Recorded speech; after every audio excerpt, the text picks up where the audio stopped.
Mic अगर फेंकना सरस्वती का अपमान है, भगवान का अपमान है, तो उसी देवी माता की मैं भी बेटी हूँ। तो लक्ष्मी जिसने फेंका ना, जो पैसे फेंक रहे थे, वो भी एक तरीके से लक्ष्मी का अनादर है।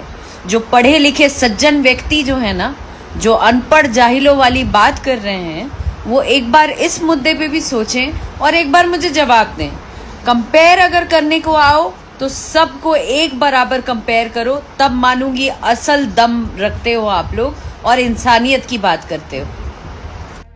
जितने भी गणमान्य व्यक्ति हैं ना, जो अपने मुंह से अलग अलग तरीके के शब्द निकाल रहे हैं या अपने अपने मन से टिप्पणी कर रहे हैं चंद व्यूज के लिए या चंद पैसों के लिए या अपने जो कुछ लोग होंगे उनको खुश करने के लिए, तो प्लीज आपसे दरख्वास्त है कि आप लोग ओरिजिनल वीडियो, अगर आप में दम है तो ओरिजिनल वीडियो शो के दौरान का अपलोड करें एज इट इज। जब से मैं वहां पहुंची हूं तब से लेकर अंत तक। जहां बात करें लक्ष्मी का, तो ऊपर वाले से बड़ा मेरे लिए भी कोई नहीं है, ठीक है ना। आज जो ताकत और जो भी आज चल रही हूं, वो अपने माता रानी और महादेव की वजह से ही चल रही हूं। उनकी ही बेटी हूं और उनके ही दमखम से जो भी दिखाती हूं मंच पे ना, वो सब उनका दिया हुआ है। इसलिए मुझे ना ज्ञान दें आप लोग, कृपया करके वीडियो डालें।